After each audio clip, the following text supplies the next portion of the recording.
নাটোরের বড়াইগ্রামে বিএনপির অঙ্গ সংগঠন, যুবদল ও স্বেচ্ছাসেবক দলের দুই পক্ষের মধ্যে দফায় দফায় সংঘর্ষ হয়েছে।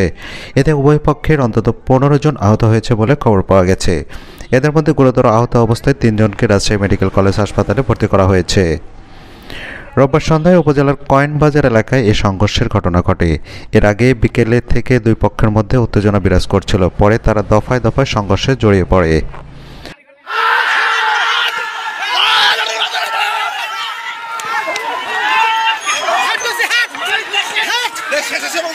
সংঘর্ষে আহতরা হলেন উপজেলা স্বেচ্ছাসেবক দলের আহ্বায়ক মিজানুর রহমান, তার বাবা জিন্না, নগর ইউনিয়ন শ্রমিক দল নেতা রুবেল, নগর ইউনিয়ন স্বেচ্ছাসেবক দলের ভারপ্রাপ্ত আহ্বায়ক শাহানি হোসেন সুজন, শ্রমিক দলের প্রচার সম্পাদক সাইফুল ইসলাম, বিএনপি নেতা আসগর আলী, ছাত্রদল নেতা সোহেল, শুভ ও জুয়েল রানা।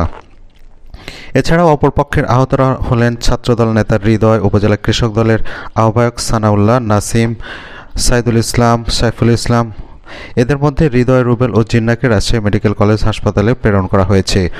অন্যদের উপজেলা হাসপাতালে ভর্তি করা হয়েছে। স্থানীয় সূত্রে জানা গেছে, বড়াইগ্রাম উপজেলা স্বেচ্ছাসেবক দলের আহ্বায়ক মিজানুর রহমান স্থানীয় কয়েনবাজার এলাকায় দলীয় কার্যালয় তৈরির জন্য একটি দোকান ভাড়া নেন। এতে বাধা দেন নগর ইউনিয়ন যুবদলের সভাপতি আতাউর রহমান। এ নিয়ে দুই পক্ষের মধ্যে বিরোধ সৃষ্টি হয়। এ নিয়ে রোববার বিকেলে কয়েনবাজারের উভয় পক্ষের মধ্যে কথা কাটাকাটি ও উত্তেজনা বিরাজ করতে থাকে। পরে ওই ঘটনার জেরে সন্ধ্যার দিকে দুই পক্ষের মধ্যে লাঠিসোঁটা নিয়ে দফায় দফায় সংঘর্ষ হয়। এতে উভয় পক্ষের অন্তত 15 জন আহত হন। এ বিষয়ে বড়াইগ্রাম থানার পুলিশের ভারপ্রাপ্ত কর্মকর্তা ওসি সিরাজুল ইসলাম জানান, খবর পেয়ে পুলিশ ঘটনাস্থলে গিয়ে পরিস্থিতি শান্ত করেন। অপ্রীতিকর ঘটনা এড়াতে ওই এলাকায় পুলিশ মোতায়েন করা হয়েছে। প্রাথমিকভাবে জানা গেছে, অভ্যন্তরীণ বিরোধের জেরে এ সংঘর্ষ হয়েছে। তবে এ ঘটনা এখন পর্যন্ত থানায় কেউ অভিযোগ করেনি। অভিযোগ পেলে তদন্ত সাপেক্ষে আইনগত ব্যবস্থা গ্রহণ করা হবে। আজকে কয়েনবাজারে একটা অফিস করার জন্য গতকাল থেকে আমরা চেষ্টা করতেছি। কয়েনবাজারে বিএনপির কোনো অফিস নাই। আমরা একটা রুম লিছি, আমার মামাতো ভাই সেলিম রেজা, ওর রুম লিয়া ছিল গোডাউন, ওই ব্যবহার করে না। তা বললাম রুমটা আমাকে দাও, ভাড়া আমরা দিব। আমরা কথাবার্তা বলি, আমরা স্বেচ্ছাসেবক দলের ছেলেপেলেরা সব উঠা বসা করবো, এখানে বসবো।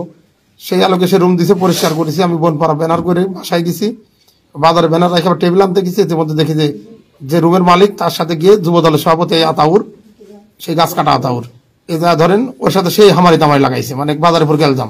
এই বাজারে কোনো অফিস করা যাবে না, আমার স্যার রাজনীতি করা যাবে না। এদের বক্তব্য একটাই, ওরা আওয়ামী লীগ বিএনপি মিশে রাজনীতি করবে, মানে হাইব্রিড লিয়া আমার কিছু করা যাবে না, আমি কাউকে চললে এটা আওয়ামী লীগ। আর ওরা যেগুলো করতেছে চাঁদাবাজি, সন্ত্রাসী, এগুলাই সঠিক। আপনারা দেখবেন 5 তারিখের আগে এদের সংসারই চলতো না। নগর ইউনিয়নের এমন কোনো এনজিও নাই যে এনজিওতে কোনো ঋণ করা বাদ আছে, অথচ 5 তারিখের পরে আঙ্গুল ফুলি কলা গাছ আছে, মোটরসাইকেল কিনে পোশাক আশাক ঘুরে, এটা এগুলো কোথায় পাচ্ছে? তারেক রহমানের নির্দেশনা এরা কোথাও মানে না, মারতে চেষ্টা করে। পরে ওইখান থেকে চলে বাড়ে আসতেছি, বাড়ে আসার সময় সবাই অন্তর্ভুক্ত আবার বাজারের ভিতর থেকে অস্ত্র বের করে, মানে লাঠিকাটা বের করে নিয়ে আসি, মানে আমাদের অন্তর্ভুক্ত হামলা করে। আতাউর রহমান আতাউর ছিল, তারপর সানা ছিল, আমার একটা দাদা আছে বয়স্ক বুড়া, সেও আমাদের সাথে আসতে লাগছিল। ওরাও কি বিএনপি? ওরা আওয়ামী লীগের সাথে ঘোরাফেরা করে, এখন কি করে সেটা জানি না। তবে আমার নগর ইউনিয়ন বিএনপির সভাপতি সাজদার রহমান, তারপরে সেক্রেটারি নাজমত, এরা এসে দুই পক্ষকে তর্ক বিতর্ক মাঠ থেকে হেঁটাই দেয়। এক পর্যায়ে কৌশল অবলম্বন করে পরবর্তীতে মিজান তার বাহিনী নিয়ে 15-20টা রামদাম, সাইলিস, উড়াল, অমক তমক দিয়ে আমরা বাজারে গল্প করতেছি। থানা ইউনিয়ন সভাপতি সেক্রেটারি বা ওয়ার্ড সভাপতি সেক্রেটারি নিয়ে গল্প স্বল্প চা খাচ্ছি এবং গল্প করতেছি।